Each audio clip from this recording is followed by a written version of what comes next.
Bienvenue sur le podcast Maître de soi. Je suis PJ Leblanc et je suis ravi de t'accueillir dans cet espace dédié à la croissance personnelle, au dépassement de soi et à la découverte du potentiel humain. Depuis 10 ans, le développement personnel est une passion qui m'anime et à travers ce podcast, j'ai envie de vous partager des outils concrets, des réflexions profondes et des histoires inspirantes. Mon objectif est de t'aider à avancer dans ton propre parcours et à révéler ton plein potentiel tout en t'évitant des milliers d'heures de recherche. On va parler des défis, des réussites, mais également des échecs, parce que soyons honnêtes, c'est souvent dans les moments les plus difficiles qu'on apprend le plus et qu'on grandit. Que tu sois en quête de clarté, de dépassement de soi, ou tu es simplement curieux d'entendre des conversations enrichissantes et authentiques, Maître de soi est là pour t'accompagner. Merci de me rejoindre dans cette aventure. Installe-toi, ouvre ton esprit et prépare-toi à découvrir de nouveaux horizons, parce qu'ensemble, on part à la découverte de soi. Dans cet épisode, tu vas apprendre à surmonter tes croyances limitantes sur l'entrepreneuriat en définissant ton potentiel et tes capacités, à naviguer dans les grandes transitions de vie en écoutant ta voix intérieure et en réalignant tes priorités, à exploiter le pouvoir de la communication pour créer des liens authentiques avec les autres, à te libérer des attentes sociales et personnelles, à débuter ton parcours entrepreneurial en te faisant confiance et en passant à l'action même lorsque le chemin est flou, à équilibrer le soin de soi et tes responsabilités en établissant des limites claires et en apprenant à dire non et bien plus. Sur ce, je te souhaite une excellente écoute.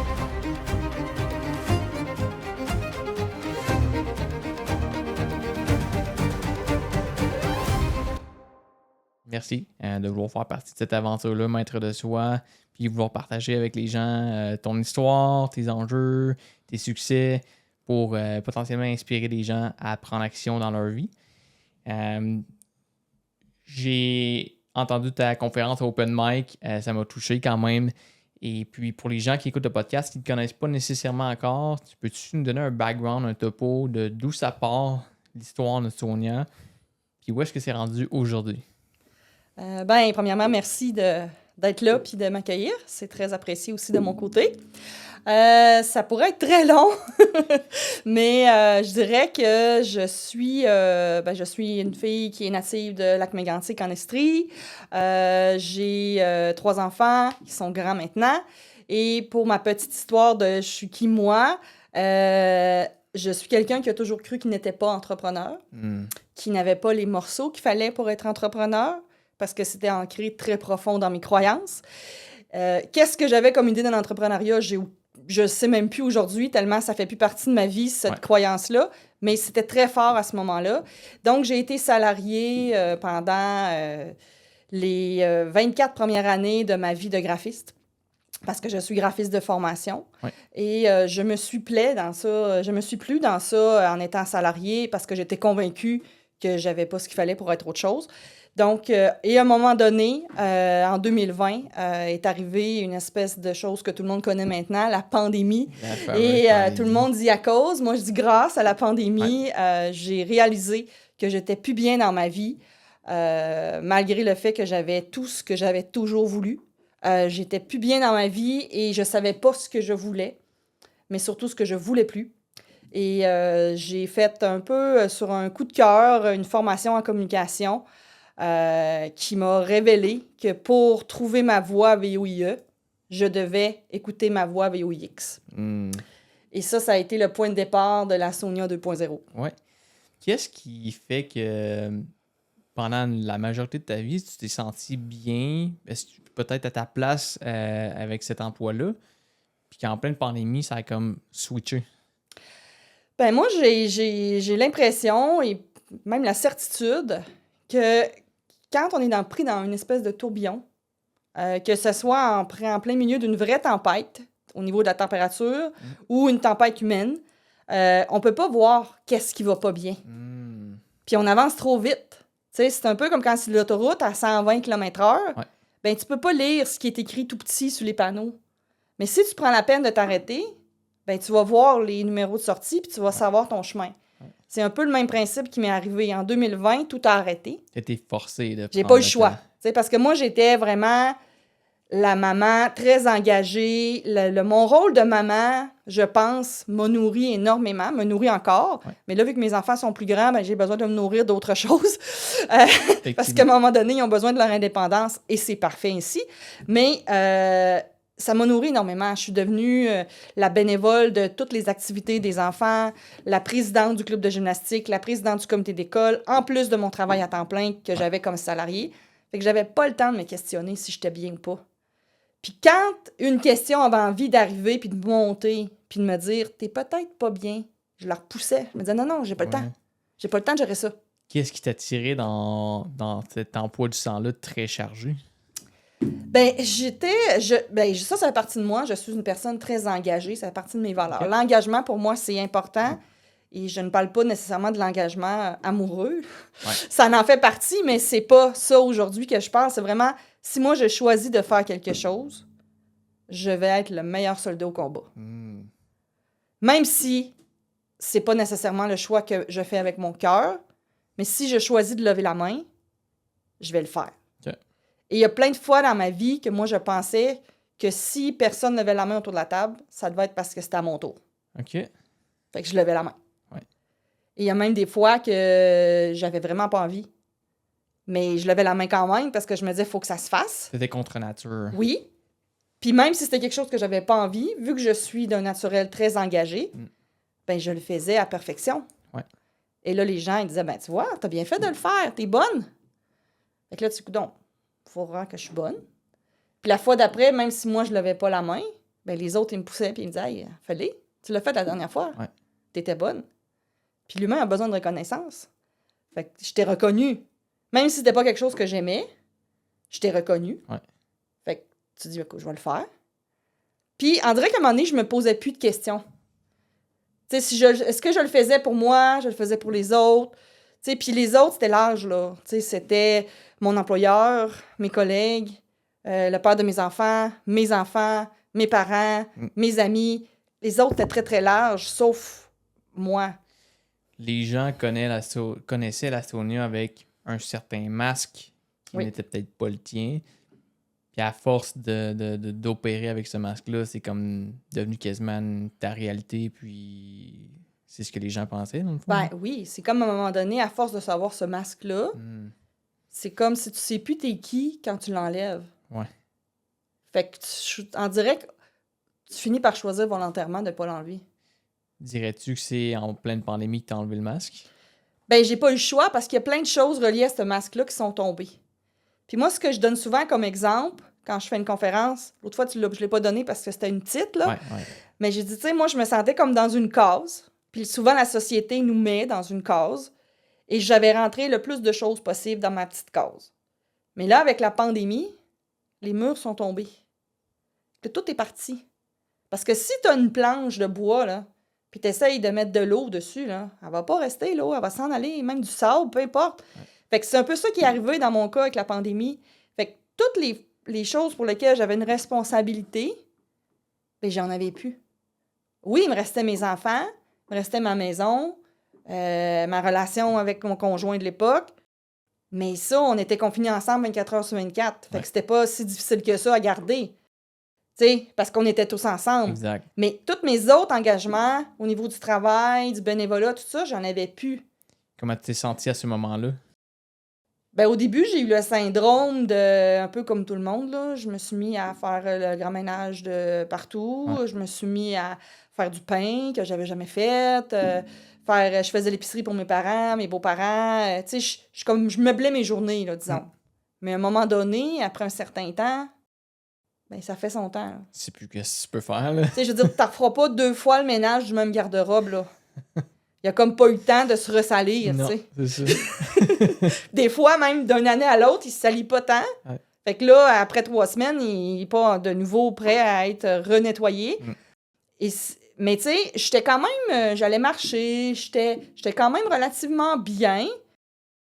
Mais moi, c'est quand j'ai recommencé à travailler que j'ai eu un clash.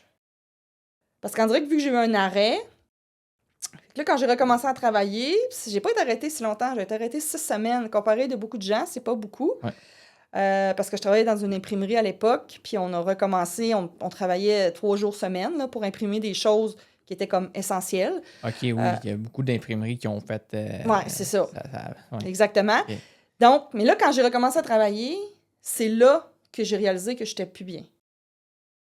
Avant, ce qui était un challenge... Non, ce qui était difficile, je le voyais comme un challenge. Mhm. Et là, je le voyais comme une épreuve. OK. Puis pour moi, c'est très différent, un challenge versus une épreuve, parce qu'une épreuve, pour moi, c'est beaucoup plus lourd, ça demande beaucoup plus d'efforts, c'est pas la même énergie pour moi qu'un challenge, que tu vois ça positif, tu dis « Hey, on va être capable, on va le faire ». Puis j'arrivais chez nous le soir, puis je me disais « Mais je sers à quoi? » Mes journées, j'avais l'impression que je faisais du temps. Mais je savais pas... Tu sais, c'est comme si j'étais en punition de quelque chose que je savais pas quoi. OK. Puis je me rappelle avoir dit à mon conjoint de l'époque, j'ai dit « Mais... » J'avais l'impression que je servais pas à rien. Je servais pas à quelque chose versus ceux qui étaient dans le domaine de la santé, bien évidemment. Mais c'était au-delà de ça. Je trouvais que moi-même, ça m'apportait plus. Ça te remplissait pas. J'étais comme, je le fais, mais c'était automatique. Ouais. Puis avant, les mêmes tâches, j'aimais ça. Moi, j'ai toujours été, oui, une graphiste, mais une graphiste qui en prenait large dans le sens que le patron avait besoin d'aide pour te la faire. Oui, j'aimais ça, puis je posais beaucoup de questions. Là, j'avais même plus envie de poser des questions. Puis ça fait pas partie de moi, là. Okay. Moi, j'avais 3 ans, puis je posais 42 questions par minute. Fait que ça faisait pas partie de moi de pas poser de questions. Et je me disais, ben ça va passer. Ça doit être parce que j'ai perdu le dos, ça fait trop longtemps que j'ai arrêté. Puis... Mais après, genre, un mois, j'étais encore à la même place. Puis tu sais, je me levais le matin, j'avais envie de pleurer. Puis je me couchais le soir, j'ai envie de pleurer. Puis là, tu dis, non, c'est pas normal. Mais en même temps, je savais pas plus que ce que je voulais. Ouais. Et je me disais, je peux pas lâcher ma job. Il y a plein de gens qui ont peu de job à cause du COVID. Et là, moi, je vais lâcher ça comme ça. Je vais aller faire quoi? Tu sais, je voyais pas qu'est-ce que j'allais faire d'autre. Fait que la personne responsable en moi et raisonnable et rationnelle se disait, ben, t'as un salaire, tu vas pas cracher là-dessus. Mais en même temps, je m'étais toujours promis que j'allais pas juste avoir un salaire pour avoir un salaire, que j'allais avoir une job qui allait me nourrir. Et là, j'avais l'impression de plus manger. J'avais juste l'impression de prendre une petite pilule pour me couper la faim. Quand tu dis te nourrir, c'est nourrir ton esprit, oui, c'est ça. OK, ouais. Tu sais, me nourrir humainement, parce que oui, l'argent qui amène avec ça, ça peut me nourrir physiquement, mais pendant que je travaille, moi, je veux être nourri humainement aussi. Là, tu remplissais plus ta promesse. Non. Fait que donc, j'ai fait à peu près un mois comme ça, en étant pas vraiment bien, mais en même temps en sachant pas pourquoi que j'étais pas bien.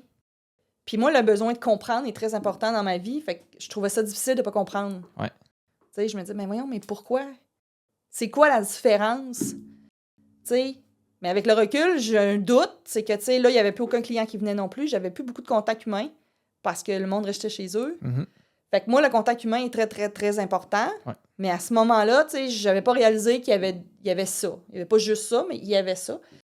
Et ce qui est arrivé à un moment donné, c'est qu'au mi-juin à peu près, 2020, j'ai vu passer sur Facebook une formation en communication qui se donnait à Sherbrooke. Puis c'était pour les 4 jeudis de juillet. C'est une formation sur 4 jours. Ça s'appelle « L'art de prendre la parole en public ». Et quand j'ai vu l'annonce, ça m'a parlé tellement fort, là. C'est comme ça criait dans de moi de m'inscrire. Et moi, il faut faire une petite parenthèse, là. Je n'ai jamais voulu parler en public de ma vie. Au secondaire, je bégayais. J'avais un problème de langage. Pourquoi je voulais m'inscrire à ça, là? J'en avais aucune idée, là. Mais vraiment aucune idée. Mais en 10 minutes, j'ai appelé. Non, j'ai envoyé un message. Le gars m'a rappelé. Et j'ai sorti ma carte de crédit et j'ai payé. Incroyable, hein? Ouais. Avais-tu un mixed feeling de I gotta do this, mais j'ai peur aussi? Ben, je me rappelle lui avoir dit, puis c'est drôle, il m'en a reparlé dernièrement parce que maintenant, c'est rendu un de mes très bons amis. Il dit, tu sais, je lui ai dit, j'ai dit, est-ce que je peux payer tout de suite? Puis là, il dit, mais pourquoi tu veux payer absolument tout de suite? Je dis, pour être sûr de ne pas changer d'idée. Parce que, tu sais, c'est vrai que ça aurait pu être dangereux, là. Ouais. On s'entend, là. Ouais. Puis c'était quand même une formation de plus de 1000 $, là, en temps de pandémie. Pour 4 semaines, mais... 4 jours. C'est 4 jours, là. 4 jours. Mais maintenant que je l'ai faite, ça vaut beaucoup plus que ça, je le confirme. Mais avant de le faire, tu le sais pas. Exact. T'sais? Et là, il m'a dit, ben oui, on peut payer tout de suite. Non, non, j'ai payé.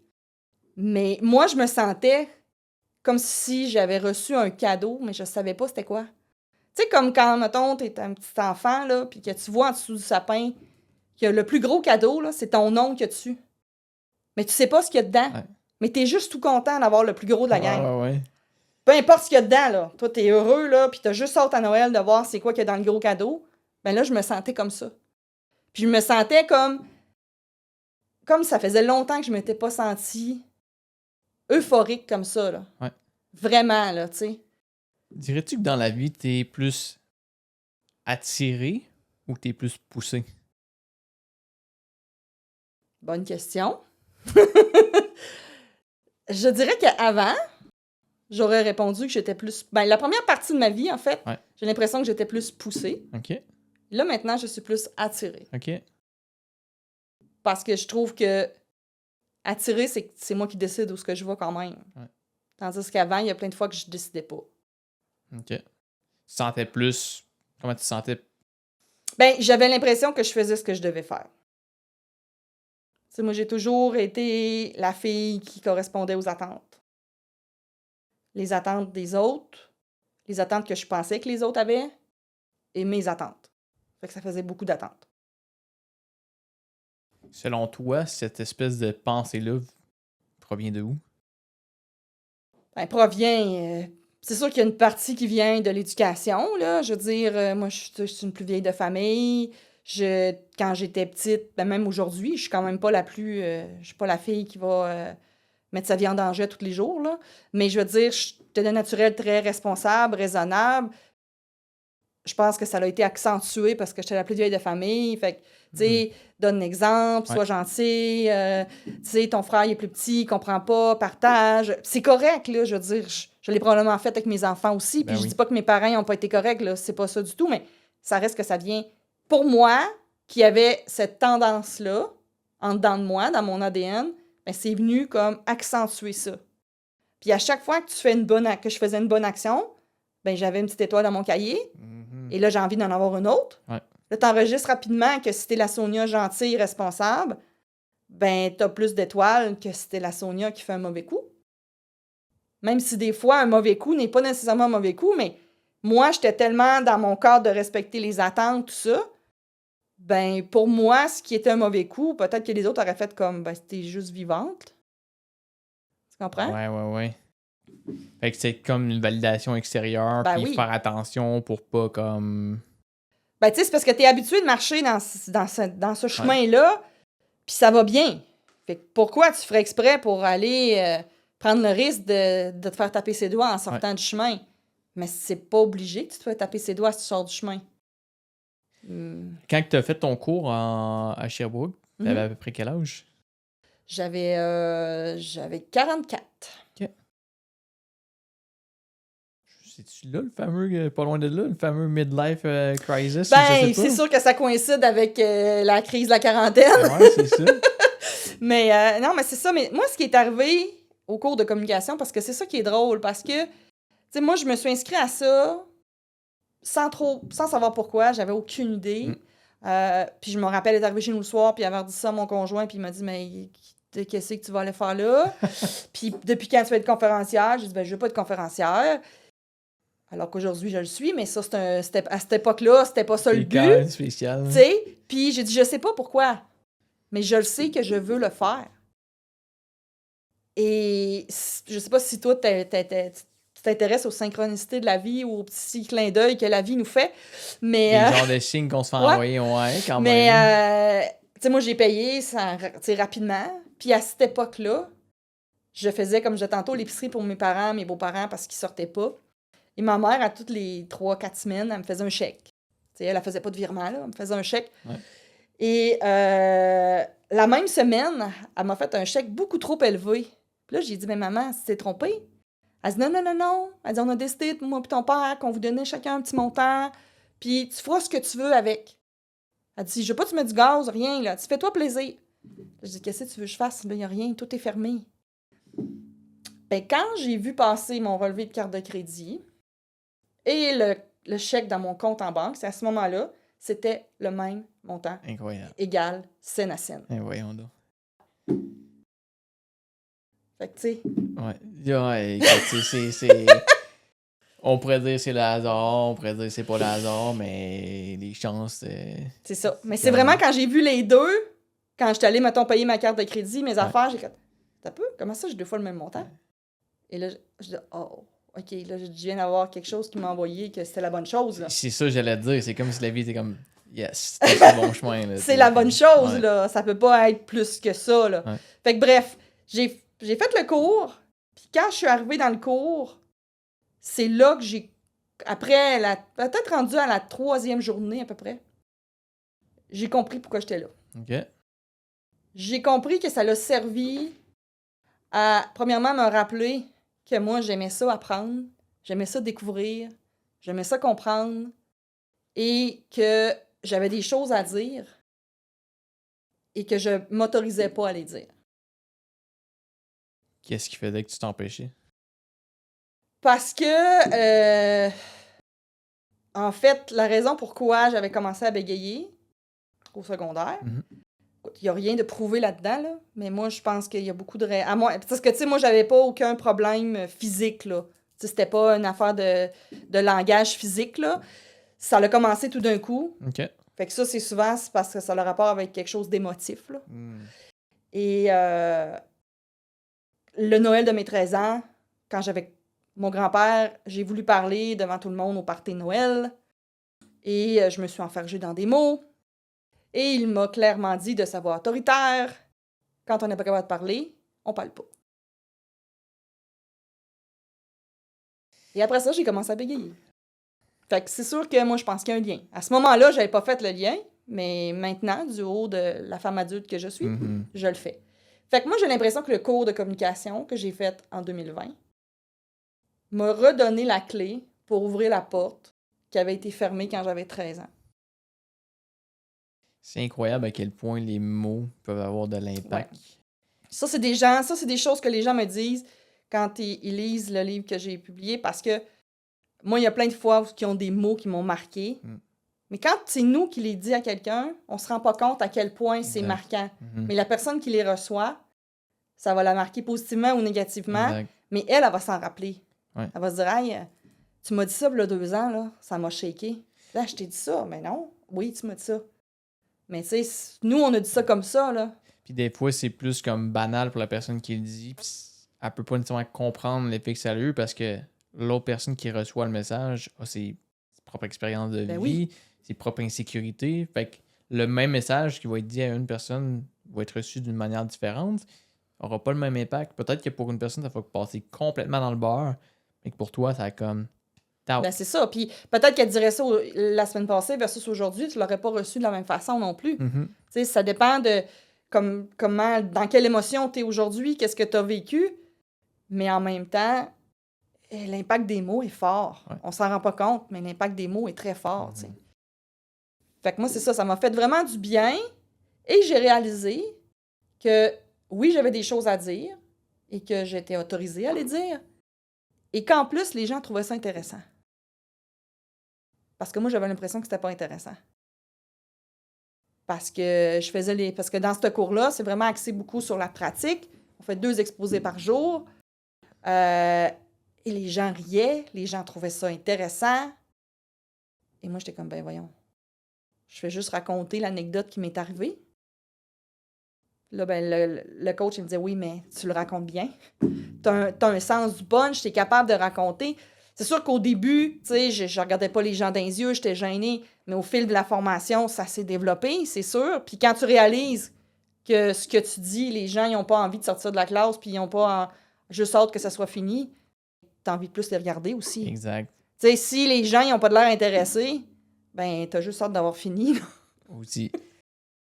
Qu'est-ce que ce cours-là t'a apporté à toi, Sonia, concrètement, que même ultimement que ça t'a impacté puis que tu continues d'utiliser dans ta vie aujourd'hui? Ben, ça m'a apporté une confiance que j'avais perdue, assurément. C'est aussi grâce à ce cours-là que Yannick, le formateur, a semé la petite graine que j'étais une entrepreneur. Parce que lui, il est le premier à m'en avoir parlé. OK. Et il m'en a parlé comme à partir de la première journée Ah ouais. jusqu'à la dernière journée. Il m'a pas lâché, là. Tu sais, je veux dire, le premier midi, quand on dînait, il m'a tout de suite dit, mais pourquoi t'es pas un entrepreneur? J'ai dit, ben parce que je suis pas ça, moi. J'ai pas ce qu'il faut. Il a dit, c'est quoi qu'il faut? J'ai dit, ben je sais pas, mais moi je sais que je l'ai pas. Ben, il dit, si tu sais pas, comment tu fais pour savoir que tu l'as pas? Ouais. Tu sais, j'ai dit, là, il dit, ta phrase fonctionne pas, là, il y a Ouais. quelque chose. Puis lui, il dit, tu sais, tu parles, t'es allumé, Puis il dit, quand tu parles de ton travail, il dit, la lumière est fermée. Fait qu'il dit, moi, il y a quelque chose qui marche pas avec ta job. Je suis pas en train de te dire de la lâcher. Mais en même temps, il dit, rachète l'imprimerie. Mais il dit, il y a quelque chose qu'il faut que tu remettes de la vie, là. Mm. Puis même une fois que le cours était terminé, tu sais, il m'a envoyé au moins 4-5 messages. Est-ce que tu t'es inscrit au cours de lancement d'entreprise? Est-ce que tu vas y aller? Est-ce que tu vas aller voir? Qu'est-ce que tu pourrais faire? Puis là, un moment donné, j'ai comme...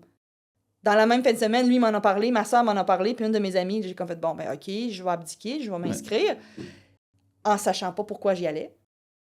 Le gars voyait clairement le potentiel Ben oui. en dedans de toi, là. Ben c'est ça, mais il est très fort là-dedans, j'avoue, là. Tu sais, ça fait quand même plusieurs années qu'il fait ça, puis il a vu plein de personnes, comme lui il dit, tu sais, comme des petites chenilles devenir des papillons, là, parce que les gens, ils reprennent confiance, puis quand tu reprends confiance, tu peux faire quasiment n'importe quoi, là, pour vrai, là. Si tu crois que tu es capable, ben c'est la base. Est-ce que tu vas réussir? Peut-être pas, mais au moins tu vas essayer, puis ce que tu vas découvrir en chemin, ben peut-être ça va t'amener ailleurs, Exact. que tu n'aurais pas été sinon, tu sais. Ouais. Fait que ça, c'est, moi, à mon sens, c'est important. Et c'est ça, c'est grâce à lui, à tout ça, que j'ai fait le cours de lancement d'entreprise à l'automne 2020. Même si j'avais aucune idée de ce que je faisais là. Dans la classe, il y en a plein qui... Je rachète l'entreprise de mon père, je me pars une business de pieux, je vais faire de l'excavation. Moi, je sais pas. Je sais pas pourquoi je suis là. Mais je suis là. Mais il faut dire qu'à l'automne 2020, un cours en présentiel avec des vrais humains, ça valait cher. Pour quelqu'un qui a besoin du contact humain comme moi. Ouais.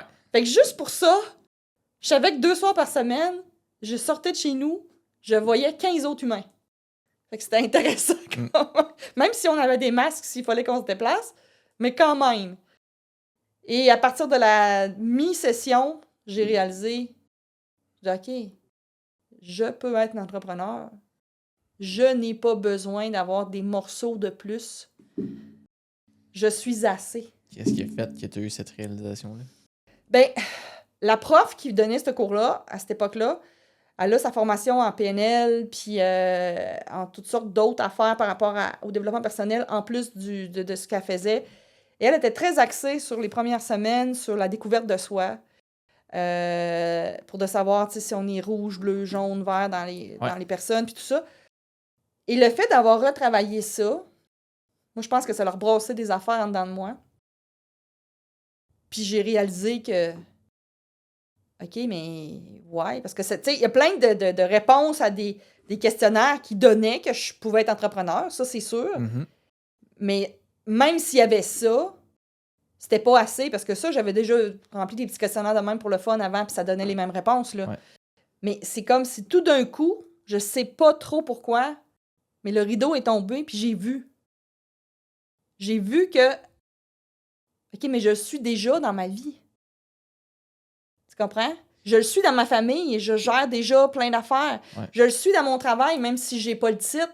Je le suis dans... Tu sais, j'étais présidente du club de gymnastique, puis j'avais 20 employés, 200 gymnastes.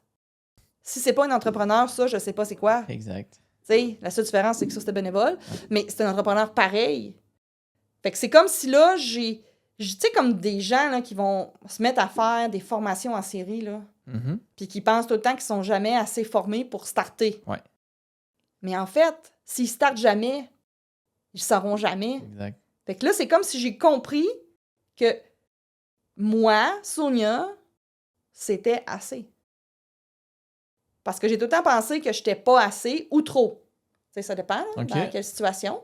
Parce que je me suis souvent fait dire dans ma vie, tu ris trop fort, tu parles trop fort, hey, t'as de l'air d'avoir bien trop de fun. Fait que, tu sais, moi, j'ai comme souvent diminué ça parce que tu dis, écoute, ça énerve les Tu gens. venais déranger les gens, Puis tu venais les chicoter dans leur propre estime d'eux. Ben oui. Parce qu'eux, t'es pas capable d'avoir ce fun-là. Ben non, c'est ça. Puis tu sais, moi, j'ai une très grande résilience dans la vie. Puis je suis capable d'être heureuse, même si il manque une roue au carrosse, là. Ouais. Parce que moi, je me dis, ben, quand même, je broyerai toute la journée. Je vais être capable de trouver du beau. Puis ça va aller mieux pour passer à travers l'épreuve. Au lieu de m'apitoyer, puis d'être la victime, puis de... Fait que s'il y a une joke, je vais la rire pareil. Peut-être pas dans le salon funéraire, mais des fois, ça fait du bien quand même. Ouais. Tu sais, mais ça, je me suis fait dire souvent, là, ben là, tu sais, tu devrais pas, nanan, c'est... Ben là, tu sais, t'es bien trop énervé, c'est rien qu'un petit projet. Oh, mais si moi, il me met en joie, ce projet-là, je peux-tu être contente puis le célébrer? Est-ce que ça t'arrive encore, des situations comme ça? Beaucoup moins. OK. Puis j'ai aussi fait du ménage dans ma vie. J'ai enlevé des personnes qui, les fréquences n'étaient pas les mêmes. Puis c'était correct. Puis ça leur appartient, ça m'appartient. Puis je suis capable de me tenir, là. Tu sais, je veux dire, je vais pas... si je vais à un concert de musique classique, je vais pas me mettre à crier au meurtre, là. Mais en même temps, tu sais, si, je sais pas, moi... J'ai une amie que ça fait 6 mois que j'ai pas vue, puis qu'elle me dit « Hey, demain, je vais être proche de chez vous, on va se prendre un café. » Ben moi, je vais être toute contente, puis je vais célébrer comme si c'était un événement extraordinaire, parce que ça me rend heureuse, tu sais. Puis quelqu'un va peut-être dire « C'est démesuré », mais moi, si ça me tente, j'ai le droit. Et après ça, je vais être capable de revenir sérieuse puis travailler. Même principe, si j'ai de la peine, j'ai réellement de la peine. Tu sais, je ris beaucoup, mais je pleure beaucoup. Vis tes émotions. Tu sais, puis avant, je résistais. J'étais comme, ben non, tu peux pas. Maintenant, je les laisse me traverser. Puis après, ben je suis prête pour d'autres choses. Ouais. Intéressant. Ça me fait toujours une question. Si tu avais à me mentionner les 3 plus grands enjeux auxquels tu as fait face dans ta vie, sauf peut-être ceux qu'on a déjà mentionnés, ça serait quoi? Les plus grands enjeux, c'est une bonne question aussi. Parce que c'est sûr que dans les dernières années, j'en ai eu quand même pas mal, mais... Ben, je dirais que même si moi, j'ai toujours voulu avoir des enfants, ça a toujours été très important pour moi d'avoir des enfants. Et très important d'en avoir 3. C'était clair dans ma tête. Pourquoi 3? Parce que même quand j'en avais 2, les gens me demandaient comment t'as d'enfants. Je répondais juste 2. Ça te donne-tu une idée? Comment Ok. bon, pour moi, 3, Ouais. c'était clair. Ouais. Et la vie a été bonne. Elle m'a donné 3 enfants. Parce que ça aurait pu que j'en ai pas 3. Là. Puis il aurait fallu que je vive avec. Là. Mais parce que même si c'était important, puis je voulais, et que je suis très heureuse de les avoir, il y a des bouts que c'est pas si simple non plus. Là. Ouais. Tu sais, il y a des bouts plus... Tu sais, mes enfants n'ont pas eu des maladies extraordinaires ou quelque chose, mais le quotidien avec 3 enfants n'est pas toujours simple. Et mon enjeu à moi était de continuer à me laisser une place. Parce que pour moi, c'est facile d'être caméléon puis de m'adapter aux autres. OK. Fait que quand c'est tes enfants que t'aimes plus que quasiment ta propre vie, ben c'est facile de s'oublier. Puis j'ai été même des bouts que je me suis réellement oubliée. Ouais. Mais après, à un moment donné, quand tu te rends compte que, sans nécessairement le verbaliser, mais intérieurement, il y a des moments où tu t'es quasiment fâché parce que mais tu dis non, mais c'est pas lui qui a demandé ça, c'est moi. C'est moi qui ai voulu faire ça, c'est moi qui ai voulu en donner plus, c'est moi qui ai voulu être la meilleure mère possible. Mais peut-être que c'était pas de cette meilleure mère-là qu'il avait besoin. Tu sais? C'est ça. C'est pas leur attente, leurs besoins nécessairement qu'eux exprimaient. C'est ça. Fait que ça, j'ai eu cet enjeu-là avec beaucoup de gens dans ma vie. Parce que moi, comme je disais, j'ai une facilité, comme tantôt je disais, à répondre aux attentes, tout ça, mais à vouloir aussi faire plaisir aux gens. Pas plaire, parce que je trouve que c'est différent, plaire ou faire plaisir. Moi, faire plaisir, c'est, tu sais, mettons, je t'invite à souper, puis je sais que toi, t'aimes ça, les côtelettes de porc. Ben, fort à parier que quand tu vas venir souper chez nous, c'est ça que je vais faire. Okay. Parce que je vais m'être rappelé que tu m'as déjà dit ça. Parce que je me rappelle des détails, je suis attentionnée. Et ça me fait plaisir de le faire. Mais à un moment donné, quand tu as 3 enfants, un conjoint, des amis, ça prend beaucoup de place. Ouais. T'sais, fait que ça, c'est un enjeu d'équilibre que j'ai eu à un moment donné à me dire OK, mais moi, j'aime quoi dans ça? Comment tu fais pour prendre soin de toi? Il y a des bouts que je prenais plus... Ben, je veux dire, je prenais plus soin de moi. Je prenais soin de moi s'il restait du temps dans la journée. Puis souvent, il n'en restait pas. J'ai été longtemps que le synonyme de prendre du temps pour moi, c'était je vais m'asseoir, je vais plier une brassée. C'est pas trop difficile. Tu comprends? Aïe, aïe, aïe. Parce que c'était ça le temps que j'avais, tu sais. Ouais. Mais, à un moment donné, la vie a fait aussi toutes sortes d'événements qui sont arrivés que j'ai comme fait volontairement, OK, un soir semaine, je vais souper avec une amie, je vais au cinéma, je vais prendre une marche de 2 heures. Et je ne prévois pas le souper avant de partir. Le papa doit s'arranger. Ouais. Doit faire le souper. C'est pas parce qu'il était pas capable qu'il le faisait pas, c'est que je finissais de travailler plus tôt, fait que c'était juste plus simple dans la logique des affaires que ce soit moi qui fasse le souper. Ah, puis Mais à un moment donné, ça devient une habitude. c'est ça, exactement. Mais c'est ça. Fait à partir du moment que j'ai commencé à prendre un soir semaine, qui était le jeudi soir, ça a fait une différence. OK. Puis mes enfants, là, maintenant, je ressens plus ce besoin-là, là, parce que je prends beaucoup plus de temps pour moi au quotidien. Ouais. Mais tu sais, c'était rendu ancré, même que ma fille, qui à l'époque avait, je sais pas moi, peut-être 10-11 ans, elle avait dit, je l'avais écoutée, elle parlait avec une de ses amies qui était à la maison, puis elle a dit, toi, ta maman, le jeudi soir, est-ce qu'elle va voir ses amis? Puis là, la petite fille a dit, ben non. Pourquoi? Ben, elle dit, moi, ma mère, elle fait toujours ça. Puis moi, quand je vais être grande, je vais faire ça aussi, ça a l'air le fun. Fait que, tu sais, moi, je trouvais ça, j'étais là, c'est bien ça. C'est très nice, ouais. Ouais, j'avais trouvé ça intéressant que ma fille, à 10-11 ans, elle ait enregistré ça. Puis elle avait même rajouté quelque chose comme, ben, tu sais, depuis qu'elle fait ça, maman, elle rit plus. C'est fou à quel point les enfants voient clair. Ben, c'est clair. Et qui enregistrent bien plus qu'on pense.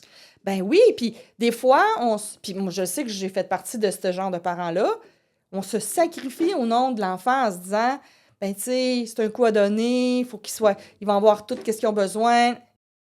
Oui, mais en même temps, si t'es pas bien dans ça, ton enfant va le ressentir. Exact.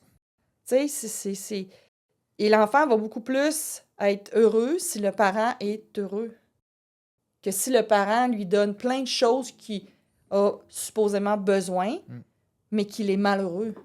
Oui, parce qu'à un moment donné, si tu prends pas soin de toi puis que tu arrives à un stade que tu n'es même plus capable, en dépression, en burn-out, peu importe c'est quoi, tu seras même pas capable de prendre soin des autres. Ben non, c'est ça. Puis tu sais, je dis pas que les papas l'ont pas d'instinct, mais je crois que les mamans, on a comme plus le sentiment de culpabilité plus fort, qu'on a peur comme de se dire, ben si je m'occupe trop de moi, je vais moins m'occuper de mes enfants. Ou, tu sais, c'est comme quand moi, finalement, j'ai décidé de me séparer. Ça a été long, mon processus, parce que c'est ça, j'avais peur d'être la méchante de la famille, j'avais peur que mes enfants m'en veulent, parce que... Ouais.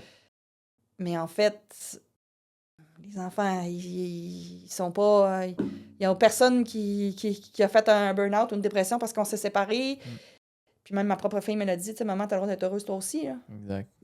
Si vous êtes plus bien, vous êtes plus bien, là. Ouais. Fait que avoir des enfants, ça a été un de tes enjeux. Ben, pas avoir les enfants, c'est être capable de garder un équilibre avec du temps pour moi. Ouais, OK. Puis ça, c'est en général, mais ça a été accentué avec les enfants parce que, je veux dire, les enfants, t'es 24 heures sur 24, là. Ouais. Ouais, c'est un contrat à vie, là. Ouais, exact. Puis je veux dire, je les aime, puis je vais toujours être là, puis ils savent, même s'ils sont rendus grands, mais ça reste que c'est comme le principe de l'avion, là. Si l'avion crache, ben il faut que tu te mettes ton masque oxygène en premier. Ben oui. Si tu essaies d'aider les autres, puis toi, t'en as pas, tout le monde va mourir. Ça donne absolument rien. C'est le même principe, tu sais. Ouais, fait que ça a été ça. Un de mes enjeux. Deuxième enjeu? Deuxième enjeu, ça a été, je dirais, accepter que le choix que je fais, mettons, il y a 20 ans, ben qu'aujourd'hui, ça se peut que ça soit plus le bon choix. Exemple, quand je décidé de me séparer, moi, je m'étais mariée pour la vie. Et j'y croyais réellement. Et je croyais réellement que c'était l'homme de toute ma vie. Et qu'à un moment donné, tu fais le constat que non, c'est pas ça. Il a fallu que moi-même, j'accepte et je me pardonne que j'étais cette fille-là qui décide que c'est fini, tu sais. Ouais. Et je le sais que les autres, il n'y a personne qui m'a jugé, là.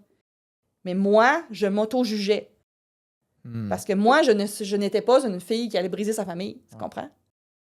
Même si mes enfants, ils avaient, ben, peu importe l'âge, là, Mais je veux dire, il était quand même... ça fait juste 2 ans que je suis séparée, là. Je veux dire, il était pas si petit que ça, là, on s'entend.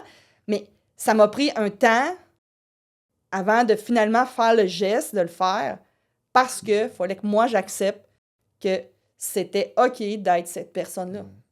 Pas parce que je jugeais les autres de le faire, mais parce que moi, dans mon livre à moi, moi, je m'étais mariée pour pas me séparer, tu comprends? C'est une fille d'engagement. Ben oui. C'est ça. Et à partir du moment où ce que j'ai...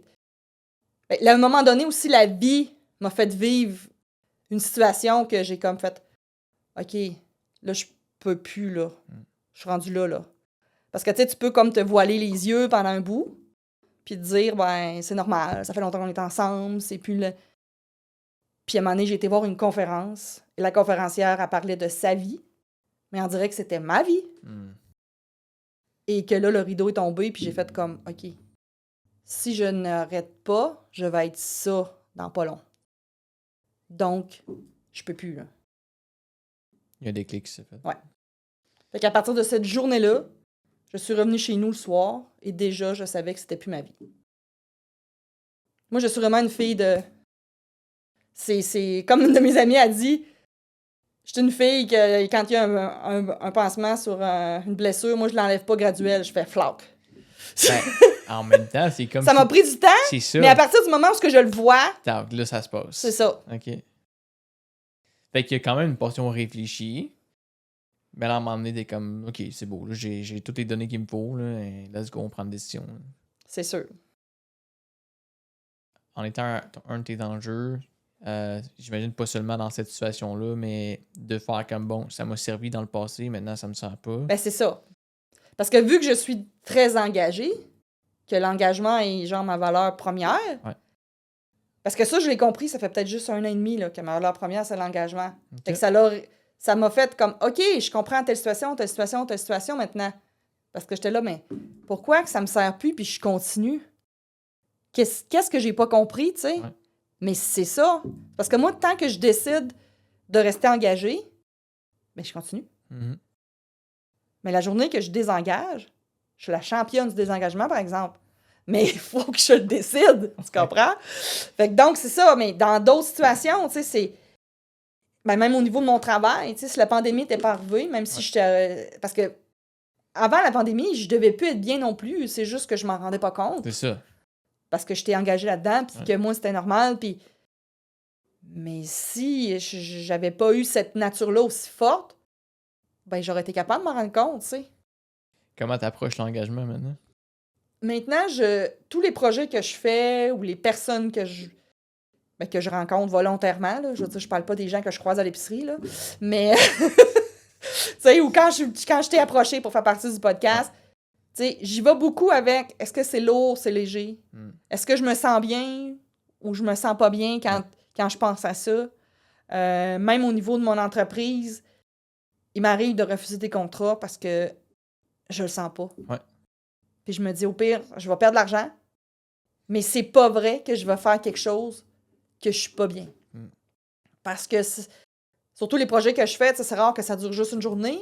Fait que si je suis dans un projet pendant une couple de semaines, voire une couple de mois, puis que je suis pas bien, ben ça va me mettre dans une mauvaise énergie pendant tout ce temps-là. Ça va affecter mes autres projets, ça va affecter ma vie personnelle. Exact. Ça me tente pas. Ça te tentera même plus d'être au sein Ben de ton non. entreprise. Puis moi, j'ai pas envie de voir sur l'afficheur le nom d'un client puis faire comme « Oh, c'est pas lui, ça me tente pas d'y parler. Ouais. » Non. Moi, je vais comme « Ah oui, ça me tente. » Puis parce que je trouve que chaque projet est intéressant. Puis ça m'est pas arrivé si souvent que ça là, de dire à des clients non, mais ça m'est arrivé 2 fois en 4 ans. De vraiment leur dire « Regarde, je pense pas qu'on a un match ensemble. Je pourrais même vous référer quelqu'un. » Les gens, ils restent surpris parce qu'ils sont comme « Ben voyons, ça arrive jamais. » Je dis « Ben moi, j'aime mieux être honnête. Peut-être que pour un autre projet, ça pourrait fitter, mais pas celui-là. » C'est mieux pour eux aussi, de toute façon. Ben, on est des humains, on n'est pas des machines. Tu sais, puis il y a d'autres personnes aussi que j'ai aucune idée pourquoi je dis oui. C'est comme, on s'entend que je te connaissais pas bien là, quand je suis allée te voir. Moi, j'avais le feeling que ça serait le fun, puis...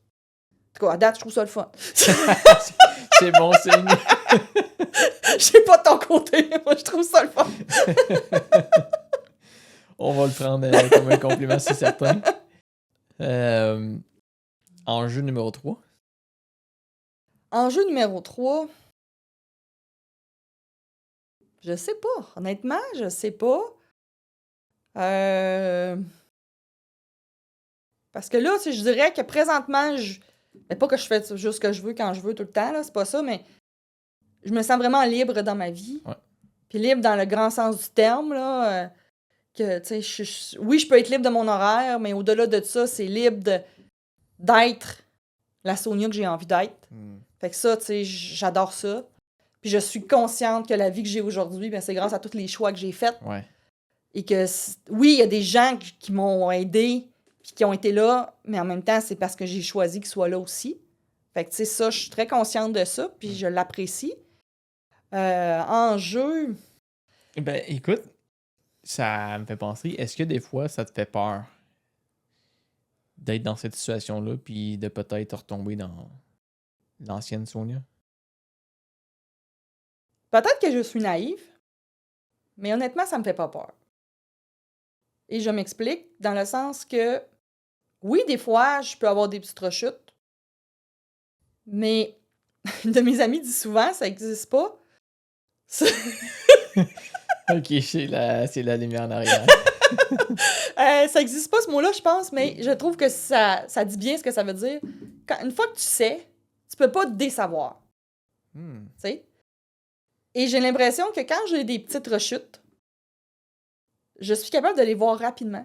Ok. Et je suis beaucoup plus lucide dans le sens de... C'est comme si je me vois aller. Ouais. Puis là, je fais comme, OK, ça, je le sais que Ouais. c'est pas la bonne track, là. Après, elle vient de connaître. Tu sais? Fait que des fois, tu fais comme, OK, mais pour cette situation-là, c'est ça que ça commande. Je vais encore faire une coupe de pas dans cette direction-là. Mais je sais très bien que je ne dois pas dépasser telle ligne. Parce que c'est dangereux que je tombe en bas. Mais, je veux dire, je dis pas que je suis à l'abri de tout ce qui peut arriver, non. Mais honnêtement, je trouve que j'ai une capacité maintenant d'avoir de la hauteur sur être capable de me voir puis de m'analyser. Sans non plus m'analyser plate, là. Mais, fait que je pense que ça m'aide à pas avoir peur de redevenir cette Sonia. Ouais. Et je me sens tellement bien maintenant dans celle que je suis. J'ai pas l'impression que j'ai changé, en fait. En fait, j'ai retrouvé qui j'étais vraiment. Ok. Parce que moi, je pense beaucoup que les humains, on dit souvent qu'on change, mais en fait, moi, je pense qu'on retrouve qui on est parce qu'on enlève des morceaux d'armure. Exact. 100% d'accord avec ça. Parce que souvent, la société, ou peu importe, nous force à en mettre pour se protéger, parce qu'on pense que la vulnérabilité, c'est faible, parce que montrer ses émotions, c'est faible. Mais en même temps, moi, je trouve que c'est très fort. Ouais, puis je pense que tous ces mécanismes de défense-là qu'on développe plus jeunes, ils ont servi à m'emmener. Ben oui, parce que c'est ça. Parce que, tu sais, on a tous des narratifs intérieurs qui sont là, qui sont ancrés. Puis s'ils sont là, c'est parce qu'ils nous ont servi. Ça a été bénéfique, là. Tu sais, puis moi, le mien, je l'appelle celui de la bonne élève, dans le sens que quand je me commets avec quelqu'un, puis je te dis, je vais te rendre tel projet tel jour, ben, il faudrait vraiment qu'il arrive une catastrophe pour que je te le rende pas. Ouais. Parce que pour moi, c'est important, tu sais. Et si tu me dis la même chose, je vais m'attendre aussi à ce que tu me le rendes tel jour. Mais tu sais, si tu me dis que tu peux pas, puis tu as une raison, ça va être bien correct, mais moi, je le sais que mais dans le passé, je me mettais des règles qui étaient toujours genre 20% plus élevées que les autres. Et si je les atteignais pas, j'étais déçue de moi. Ok, ouais. Mais les autres ne l'étaient pas, eux, parce qu'eux autres, ils s'attendaient pas que je sois à 120%. Ou même 100%. Moi, je mettais 100%, mais eux, ils disaient... Les autres, leur 100% à eux, c'était 80. C'était mon 80. Fait que c'est sûr que pour eux, j'étais toujours super bonne. Ouais. Mais si moi, j'arrivais à 80% de ma capacité, moi, je trouvais que j'avais manqué quelque part. Qu'est-ce qui te dravait autant que ça? Je pense que c'est un mélange. C'est un mélange de mon engagement, c'est un mélange de, comme je disais tantôt, mon souci du petit détail, tout ça. Que moi, tu sais, j'aime ça, puis... Mais maintenant, je suis capable de doser. Tu sais, exemple, la semaine dernière, j'ai une amie qui est venue me voir, elle a perdu son travail, puis elle m'a dit « Ah, j'irai passer 2 jours. » Je dis « Ben oui, viens. » Et la veille, j'ai eu un imprévu au travail, puis j'ai pas eu le temps de faire le ménage. Avant ça, je pense que je l'aurais cancellé. Parce que j'aurais comme fait « ça n'a pas de bon sens, nan. » Puis là, j'ai laissé un vocal, j'ai dit « Écoute, moi j'ai hâte de te voir demain, je veux juste te dire J'ai pas eu le temps de faire le ménage comme je voulais. C'était pas si terrible, en fait, là. Mais c'est juste que moi, j'aurais voulu comme... Mais la Sonia d'avant, elle s'aurait empêchée de vivre ce moment-là à cause du ménage. Puis la Sonia d'aujourd'hui, elle a fait comme... C'est qui vient voir? C'est-tu mon ménage ou c'est moi? Ouais. C'est quoi son besoin? Elle a besoin de voir son ami puis de jaser parce qu'elle traverse une période difficile. Comme elle m'a dit, elle dit, je m'en fous qu'il y ait un peu de poussière sur le plancher, là. Mais c'est ça, mais avant, je n'osais pas. Ouais. Puis au pire. Mais non, mais c'est ça, mais... Tu sais, puis c'était pas les autres. C'était mon barème à moi. Ouais. On s'impose beaucoup. Hein? Ben oui. Incroyable. Puis souvent, la pression qu'on dit que le monde nous met, c'est nous qui laissent les autres nous mettre cette pression-là. Tu sais. Maintenant, tu es entrepreneur. Oui. Chose que tu pensais que c'était impossible. On a parlé un peu de ton processus, qu'est-ce qui s'est passé. Maintenant que tu portes ce chapeau-là, comment s'est passé ce développement-là dans les derniers 4 ans? Ouais, je dirais que après le moment où j'ai fait mon cours de lancement d'entreprise et que j'ai eu l'espèce de révélation que j'étais assez et que je n'étais pas trop à la fois, là, ça a été très, très vite. Parce que je pense à partir du moment où on s'autorise à être quelque chose, ouais. Dans mon cas, quelque chose que j'ai été depuis toujours, mais que je ne me rendais pas compte, j'ai passé de celle qui, au début de septembre, avait aucune idée pourquoi elle était dans le cours, à celle qui, en décembre, annonçait aux autres collègues de classe que j'avais démissionné de mon poste, que j'avais mon nom d'entreprise, que j'avais mon logo, que j'étais enregistrée au registraire d'entreprise. C'est à peu près ça que les autres ont fait dans la classe. Ouais. Et il y en a même qui m'ont dit « As-tu fait exprès pour nous dire au début que t'avais rien pour faire une surprise? » J'ai dit « Non, c'était pas ça du tout. » Puis j'avais démissionné, mais c'était effectif 2 mois après parce que je voulais quand même laisser le temps de me trouver quelqu'un parce que je savais que j'étais quand même un bon morceau à remplacer, là, sans fausse humilité. Mais ça reste que j'avais fait le move. Parce que moi, j'étais tellement rendu clair que j'étais plus bien dans cette posture d'employé-là que j'étais pas capable de rester là. Et j'avais l'impression que je donnerais plus mon 100%, oui. que je serais plus engagée. Donc, j'aimais mieux dire tout de suite que je démissionnais. Même si j'avais 0 contrat.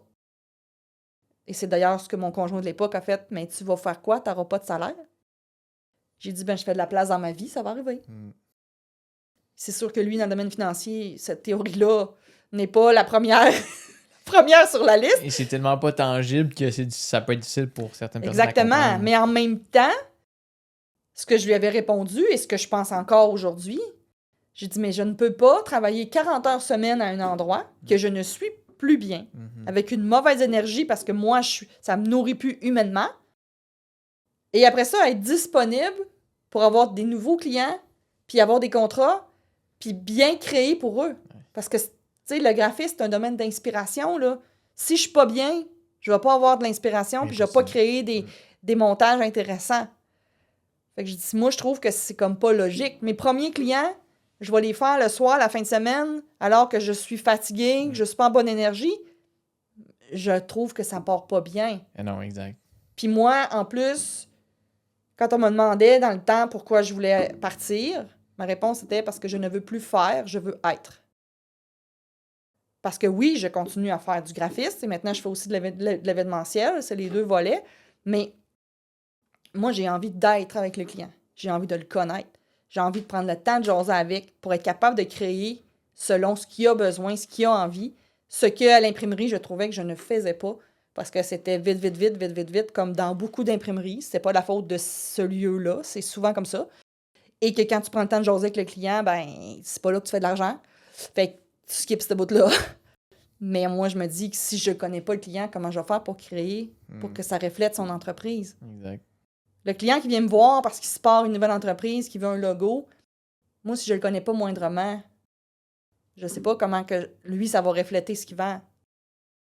Moi, en tout cas, j'ai besoin de ce contact-là. Ouais. J'ai besoin de ce lien-là, de comprendre l'humain, de savoir qu'est-ce qu'il veut, pour après ça, être capable de l'accompagner de la meilleure façon. Que ce soit en graphiste ou en événementiel, c'est les 2 la même chose. C'est juste pas le même médium, mais c'est les 2 la même chose.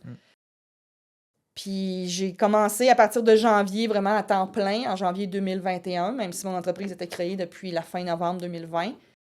Et je n'ai jamais arrêté depuis. Est-ce que les premiers 6 mois, j'étais riche? Non. Est-ce que je suis riche aujourd'hui? Non, un peu plus que les premiers 6 mois, mais je ne suis pas encore riche au niveau financier. C'est relatif Puis aussi. c'est pas... C'est ça. Tu sais, moi, comme je disais tantôt, je me sens libre. Je fais les projets que j'ai envie de faire avec des gens que j'apprécie pour vrai, pas juste parce que c'est mes clients. Puis ça a réussi à payer... j'ai été propriétaire d'une maison pour la première fois de ma vie qui a juste mon nom sur le contrat. C'est depuis cet été. Fait que moi, ça, j'aurais jamais pensé que c'était possible. Là. Fait que moi, tant que ça paye mes petits besoins, mes affaires, si j'en fais plus, je suis ouverte, merci l'univers. Mais, tu sais, j'ai pas... comment je pourrais dire? Tu sais, il y en a que leur objectif, c'est financier. Moi, c'est je veux continuer de me sentir libre. Ouais. Je veux pouvoir faire ce que je veux, quand j'ai envie de le faire et que les projets arrivent là-dedans puis que tout se... Tant que ça répond à ce que c'est quoi le succès pour toi, je veux dire. C'est ça. C'est Exactement. l'objectif. Peux-tu nous partager quelques enjeux en entrepreneuriat que tu as fait, auxquels tu as fait face? Des enjeux, le premier, c'était vraiment... parce que, tu sais, au début, je pense que plusieurs entrepreneurs qui vivent ça, c'est qu'on a peur du manque un peu. Même si je me disais que la vie, elle arrive à m'amener les bonnes choses. Mais, tu sais, à un moment donné, à la fin du mois, il faut quand même qu'il y ait de l'argent qui est rentré. Ouais. Fait que, tu sais, au début, je disais oui à plus de contrats. J'avais l'impression que quelqu'un m'appelait, il fallait que je dise oui absolument. Quelqu'un demandait une commandite, c'est comme, hey, oui, ça va me rapporter. Mais en même temps, à un moment donné, il faut que je m'assoie et je me dise, OK, mais oui, tu fais pas une commandite juste pour que ça te rapporte, mais en même temps, tu peux pas faire 12 commandites par semaine. Là. Parce que moi, même si je vais à l'épicerie, là, je pourrais pas lui dire, je vais te faire un logo en échange de mon épicerie, il voudra pas. Tu sais, il faut que ça soit... Tu sais, oui, des fois, je vais en faire parce que c'est quelque chose qui me tient à cœur, c'est quelque chose que... Mais je le ferai pas dans l'optique de me dire... OK, si je fais ça, je vais nécessairement avoir l'argent au bout du compte, peut-être pas. Mais si je le fais en connaissance de cause, c'est un projet qui me fait triper, je vais le faire. Mais ça, au début, tu sais, je pense que beaucoup d'entrepreneurs vivent ça. Faut se questionner. Tu sais, est-ce que le budget que j'ai, c'est-tu mieux que je le mette en pub? C'est-tu mieux que je le mette en commandite? C'est-tu mieux que finalement je fasse rien des deux puis je le garde au cas où, ça me fait mon petit coussin? Mais c'est dur, des fois, au début, de voir c'est quoi la bonne chose. Qu'est-ce que tu suggérais à quelqu'un qui se lance en affaires dans ces situations-là? Je dirais d'y aller avec... ça dépend. Ça dépend si c'est une personne. Tu sais, si j'avais été une mère monoparentale, peut-être que mes choix auraient été différents dans le sens que, tu sais, là, je dis pas que mon argent n'était pas important, mais j'étais pas le seul salaire des deux. Fait que, tu sais, au début, c'est sûr que mon ancien conjoint, il a pallié à certains moments, puis c'était correct. Mais c'est ça, tu sais, selon le budget qu'on a, l'argent qu'on a besoin pour tout payer ce qu'on a à payer, après, là, c'est là qu'il faut se questionner. Avec ce qui reste, on fait quoi? Puis si on en veut plus, c'est quoi la meilleure façon? Tu sais, est-ce que c'est de mettre des pubs Facebook? Mais tu sais, si ta clientèle n'est pas sur Facebook, perds pas de temps à les mettre là. Mais si, est-ce que sinon, c'est d'aller bénévolement à tel événement, puis jaser avec les gens, puis tu sais que ces personnes-là, c'est des clients potentiels? Tu sais, c'est ça aussi, d'être capable de bien discerner. Puis tu sais, moi, je viens d'un petit milieu, tout le monde se connaît. Hey, on était en cours ensemble, là, 10 ans, tu pourrais me le faire gratis? Ouais, mais... Tu sais, au début, tu fais comme, je vais avoir de l'air méchante si je dis non. Mais maintenant, je me dis, j'aurai de l'air méchante s'il faut, mais c'est non. Faut que tu te fasses respecter. C'est non. Tu sais, je veux dire, je peux pas dire oui à tout. Au contraire, tu dis, tu me connais, tu devrais savoir ma valeur, donc tu devrais être content de payer. Parce que tu le sais que je vais livrer. Tu sais, mais... Ou c'est comme il y en a qui disent, ouais, mais tu sais, je connais une graphiste, elle sort de l'école, elle charge moins cher. Ouais, mais peut-être qu'elle, ça va y prendre 3 heures, moi 1 heure, parce que ça fait 26 ans que je suis graphiste. Oui, finalement, ça va revenir au même. C'est ça. Mais au début, c'est difficile. Ça, c'était un enjeu. Puis moi, vu que je suis une profil gentille et que je ne vais pas faire de peine aux gens, je ne vais pas décevoir, là, je me disais, ils vont dire que je suis donc bien pas fine. Mais c'est parce qu'en même temps, ça se dit de dire, écoute, c'est la 10e cette semaine qui me demande une commandite. Je peux pas donner plus de commandites que je gagne, là. Non, c'est ça. Je suis désolée, je peux pas, tu sais. Mais s'il y a d'autres affaires, tu sais, comme là, la semaine prochaine, pas la semaine prochaine, mais le mois prochain, je vais faire un atelier d'écriture, puis ça me paye pas ce que ça devrait me payer, parce que j'écris aussi, mais ça, j'ai envie de le faire. C'est avec des jeunes, je trouve que c'est important. Ouais. C'est un défi de me dire, hey, oui, c'est cool. Fait que, tu sais, j'ai comme fait, OK, tu sais, même si ça me donne à peu près le tiers de ce que ça aurait dû donner, mais je vais le faire avec plaisir parce que j'ai choisi de le faire. C'est ça, c'est un projet qui te tente. C'est ça. Je pense que c'est important d'apprendre à se respecter soi-même, ce qui fait qu'en bout de ligne, les gens vont apprendre à nous respecter aussi. Oui, puis, tu sais, quand on dit en affaires, il n'y a pas d'amis, ben, tu sais, je suis d'accord jusqu'à un certain point, là, je veux dire, mais en même temps, c'est aussi ça, je veux dire, c'est pas parce que la personne, tu la connais bien, que tu vas tout y donner gratuit, c'est ton entreprise. Le but d'une entreprise, là, à la base, là, c'est d'être rentable. Tu sais, c'est pas de faire exprès pour exploiter les gens, mais c'est d'être rentable. Tu sais, moi, je veux dire, mettons, ma coiffeuse, c'est aussi une de mes amies. Ils vont jamais me venir en tête de lui dire « Hey, tu me ferais-tu la coupe gratis cette fois-là? » Parce qu'on est amis. Ouais. Elle va me dire « Ben non. » Puis je paye, puis that's it. Mais quelqu'un d'autre pourrait me dire « Ouais, mais tu sais, vu qu'on est amis, fais-moi un petit logo là, sur le side, sur le coin de la table. » Justement, on est amis, c'est pour m'encourager. Ben, c'est ça, tu sais. C'est exactement. Puis après ça, tu vas dire aux gens que c'est moi qui te l'ai fait gratis, puis là, l'autre va m'appeler, puis... Ça finit plus, là, c'est ça, exact. Tu ouvres la porte, puis... Fait que, tu sais, ça, c'est un enjeu. Mais maintenant, je suis capable de dire non sans être obligée d'expliquer pendant 3 heures à la personne. Parce qu'avant ça, j'expliquais full pour m'enlever ma culpabilité. Mais là, je lui dis non, je ne peux pas. Puis c'est correct aussi. Tu sais, quand tu es en début de carrière, ben des fois, tu le fais parce que tu te dis ça va aller m'apporter une certaine notoriété. Ça... Je dis pas que j'en ai plus besoin, mais je suis plus à la même place, assurément. Peux-tu me partager une leçon dans ta vie que tu as appris qui est devenue un principe de base? Une leçon. Il y en a plusieurs, mais... Non, écoute, tu veux m'en donner plus, là, on va en prendre plus. Là. Non, mais... Ben, il y a quelque chose que je dis très souvent depuis à peu près 2 ans, c'est que la vie est jamais mêlée. Puis, je trouve tellement que c'est vrai parce que quand il t'arrive quelque chose, que ce soit bon ou mauvais, on sait pas nécessairement pourquoi ça arrive. Mm-hmm. Puis des fois, on se casse la tête, mais tu sais, pourquoi? Puis j'avais-tu besoin de ça? Puis tout ça. Puis des fois, c'est 1 an, 6 mois, 5 ans plus tard, puis on fait comme « Oh, OK. Là, je suis en train d'utiliser la compétence que j'ai appris quand j'ai eu ce 2x4-là d'en face. Ouais. Et si je n'avais pas eu ça, ben aujourd'hui, je ne serais pas capable de gérer ça. Fait que moi, je trouve tellement... Puis maintenant, je me le dis. Quand il arrive quelque chose, je suis comme la vie jamais mêlée. Ça va me servir. Puis on dirait que c'est plus facile de passer au travers. Ouais. C'est comme si tu es en train de reconnaître que, OK, je passe au travers de quelque chose de difficile en ce moment, mais il y a une raison à ça. Puis à un moment donné, je vais être reconnaissante d'avoir affronté ces oui, tu sais. Honnêtement, chaque détour qu'on fait, ben ça sert à quelque chose. Tu sais, les gens, des fois, ils me disent « Ah, y a-t-il des choses que tu regrettes dans ta vie? » Je dis « Moi, je ne regrette rien. Parce qu'au moment où j'ai pris telle décision, j'ai fait le meilleur choix, au meilleur de ma connaissance, à ce moment-là. Ouais. Peut-être qu'aujourd'hui, j'avais le même choix, c'est pas ça que je ferais. Parce que j'ai vécu 5 ans après, je le sais qu'est-ce qui s'est passé. Mais à ce moment-là, je n'avais aucune idée. On deal avec les cartes qu'on a au moment qu'on les a. Fait que je peux pas. Mais ce que j'ai appris, par contre, ça vaut cher. Et je suis très contente de l'avoir appris.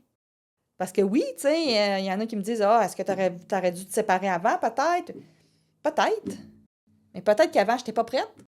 Peut-être qu'avant, je croyais pas que j'étais assez forte pour revivre ça. Puis que, tu sais, il y a plein de raisons qui ont fait que c'est arrivé.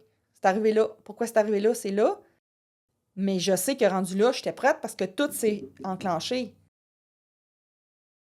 Puis après ça, ben, une autre chose une autre leçon aussi que j'ai appris et que j'ai compris, c'est que prendre sa place ne veut pas dire prendre la place des autres. Moi, j'ai longtemps pensé ça, que si je prenais ma place, c'est que j'enlevais la place des autres. Fait qu'au contraire, maintenant, je me dis, je m'autorise à prendre ma place, à être qui je suis, dans le respect de l'autre, bien sûr, mais sans jamais oublier mon propre respect. Et ça l'autorise les autres à faire la même chose. Et il y a des gens maintenant qui me le disent. Ils disent, hey, vu que toi, tu m'as dit ça, puis tu étais à l'aise, ben c'est pour ça que je t'ai dit ça, parce que moi aussi, ça m'a mis à l'aise.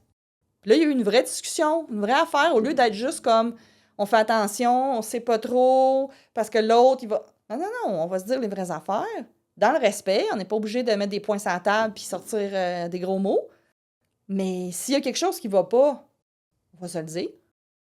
Puis si jamais on n'est pas d'accord puis qu'on le sera jamais, ben on est mieux de le savoir tout de suite. Exact.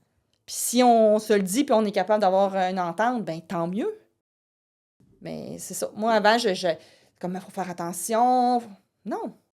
Pourquoi? Pourquoi? Pourquoi, tu sais? 3 questions ultra rapides. Il faut que tu me répondes avec t'as juste un choix. OK. Même si ça se peut que tu aies envie de prendre les deux, t'en as un. OK. Work hard ou work smart?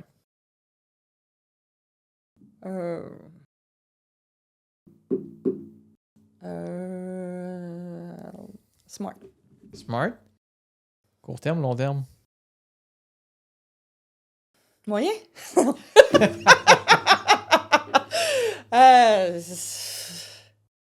Je vais dire court terme, parce Ok. que je suis la fille qui a jeté le plan. Ouais.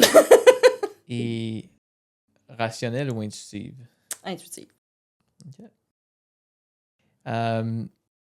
J'ai 2 dernières petites questions pour toi. Premièrement, as-tu 3 personnes à qui tu penses qui pourraient être intéressantes d'avoir sur le podcast, qui pourraient apporter à la communauté des gens qui veulent soit découvrir davantage sur eux, soit finalement prendre le grand saut puis se lancer dans leur rêve, ou peu importe, sujet connexe? Premier, je dirais Jérémy Parent. Ouais, en plus, il vient déjà sur le Ben podcast. ouais. Mais c'est ça. Je trouve que Jérémy est vraiment une personne qui, pour moi, est très importante et l'a été dans mon parcours aussi.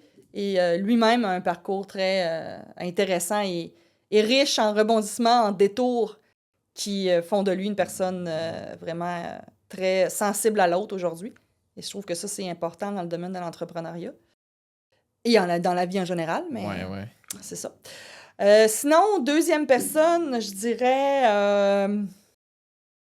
Annick Lalancette, connue sous le nom de Annick la Parfaite. OK. Et ce n'est pas parce qu'elle se pense parfaite, c'est qu'elle, son narratif intérieur, c'est que elle a l'impression qu'elle doit tout faire parfaitement et sans reproche. Et c'est une de mes très, très, très bonnes amies, mais c'est aussi une coach, tout ça. Fait que c'est quelqu'un qui a aussi beaucoup de détours dans sa vie, qui serait très intéressante à entendre, qui parlerait à plein de personnes, à toi le premier, je pense.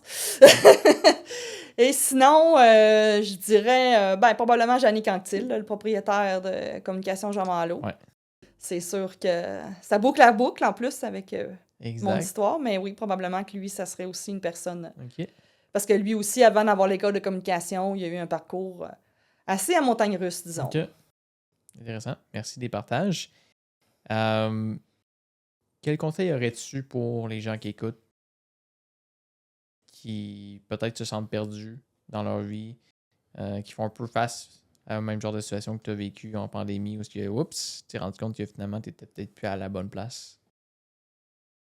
Je dirais que j'aurais deux choses que je leur dirais de baisser le volume autour d'eux, puis de monter leur volume intérieur OK. pour entendre qu'est-ce qu'eux autres ils ont envie de faire. Ouais. Qu'est-ce qui les fait vibrer, qu'est-ce qui les fait sentir vivants. Parce que des fois, on le sait plus. Comment on fait ça pour baisser le volume extérieur et monter le volume intérieur? Ben, c'est d'être attentif aux petits détails de... Tu sais, des fois, il nous arrive de faire quelque chose ou de voir quelqu'un puis de dire « Mon Dieu, je suis donc bien content, ça me rend donc bien heureux. Puis des fois, de se questionner « Mais pourquoi ça me rend heureux? Qu'est-ce qui fait que cette situation-là vient vibrer en dedans de moi, tu sais? » Parce que des fois, on est tellement plus habitué d'entendre ça qu'on se rend pas compte que c'est là, tu sais. Mais si on y porte attention, ben on va être capable de l'entendre. Mais des fois, la vie, elle vient nous crier, comme moi, elle a crié. Ouais. Mais maintenant, même quand elle chuchote, je l'entends, tu sais. Parce que je suis rendue habituée. Puis des fois, volontairement, je le sais que la personne autour fait comme « OK, t'as le droit de penser ça. » Mais cette voix-là n'est pas plus importante que qu'est-ce que moi j'ai en dedans. Parce que c'est ma vie, en fait, tu sais. Puis la dernière chose, ça serait vraiment arrêter de demander la permission de vivre, exister. Se permettre. Intéressant. Merci beaucoup, Sonia. Ben, merci à toi. Avant qu'on termine le podcast, as-tu des choses que tu aimerais nous partager, des projets sur lesquels tu travailles qui sont importants pour toi? Ben, c'est sûr que j'ai publié en 2022 mon livre qui est Choisir ma voie et jeter le plan, qui est un récit de vie de la Sonia de 6 ans jusqu'à 44. Et ça partage toutes les fois où ce que j'ai pas écouté ma voix, j'ai écouté la voix des autres et que j'ai réalisé à un moment donné que c'était pas mon chemin et que je me faisais plus écraser que me sentir libre. Et à partir du moment où ce que j'ai décidé d'écouter ma voix, ben c'est là que j'ai eu le courage de jeter le plan. Fait que c'est un peu ça, c'est aux éditions Mignon Drive. Sinon, le deuxième livre que j'ai participé, ça c'est un collectif, Là où poussent les lotus. On est 20 femmes qui ont écrit chacun un chapitre. Le thème, c'était vraiment un challenge personnel qui nous a fait avancer au niveau personnel une fois qu'on a passé par-dessus. Ouais. Parce qu'on a souvent l'impression que les deux sont dissociés. Mais surtout quand on est solopreneur comme moi, c'est ensemble. Là. Je veux dire, je suis la même personne. Que je sois à mon bureau ou non, je suis la même personne. Fait que ça, c'est si jamais ça vous intéresse, ben, vous pouvez me contacter directement. J'ai ma page Facebook, Sonia Lapointe, auteure conférencière. Sinon, j'ai celle de mon entreprise qui est Bulle Design Événements. Puis sinon, ben, si vous avez besoin de graphistes, ben, ça va me faire plaisir aussi. Si vous avez des événements organisés, ben, c'est la même chose. Génial. Conférencière, maintenant, il y a une conférence qui s'en vient d'ici la fin de l'année ou plus en 2025? Ben, je vais sûrement en faire d'ici la fin novembre dans les écoles parce que je participe à chaque année là, dans Ose entreprendre pour les écoles. Là, OK. ils font comme un match là, entre des conférenciers, conférencières, puis des écoles qui font des demandes, puis ils nous mettent ils ont comme le pont entre les deux. Fait que ça fait 3 ans que je fais ça à chaque mois de novembre. Là, j'en fais 1 ou 2. Parce que je trouve ça intéressant d'aller allumer un petit quelque chose dans les yeux des enfants. Ouais. Sinon, ben, c'est sûr que je voudrais en faire plus. J'en ai peut-être 10-12 à mon actif, là, mais j'aimerais ça en faire plus parce que je trouve ça intéressant de parler aux gens. Puis je pense que les gens aiment ça. La semaine passée, ils ont l'air d'aimer ça. Écoute, t'es sur le podcast, là. non, mais tu sais, j'ai pas la prétention de penser que mon vécu est mieux que celui d'un autre, mais en même temps, moi, je trouve toujours intéressant de connaître l'histoire de la personne. Puis souvent, les gens, ils pensent que la Sonia d'aujourd'hui, que j'ai toujours été comme ça. Mais non, parce que je suis déjà différente de celle d'hier. Fait que c'est avec celle que quand j'avais 13 ans, que j'avais 20 ans, que j'avais 30 ans, ben il y a plein de choses à raconter. Puis ça, je trouve ça intéressant d'aller à la rencontre des gens là-dessus. Exact. Merci beaucoup, Sonia. Merci de ta vulnérabilité. Honnêtement, c'est rare de nos jours. En fait, je pense que ça a tout le temps été rare que les gens ont été là-dedans. Et je pense qu'on commence à tranquillement se permettre à tout le monde de pouvoir l'être. Donc, merci beaucoup de ton passage sur le podcast et bonne continuation. Ben, merci à toi, mon cher. Ça a été un plaisir. Merci. Merci d'avoir écouté cet épisode. Ce projet-là est vraiment une passion pour moi et je le fais dans le désir de partager et d'inspirer les gens à passer à l'action et le changement. J'apprécierais si tu pouvais prendre quelques minutes de ton temps pour laisser 5 étoiles et un commentaire positif sur la plateforme de ton choix. De cette manière-là, ça va aider le podcast à être vu par plus de gens.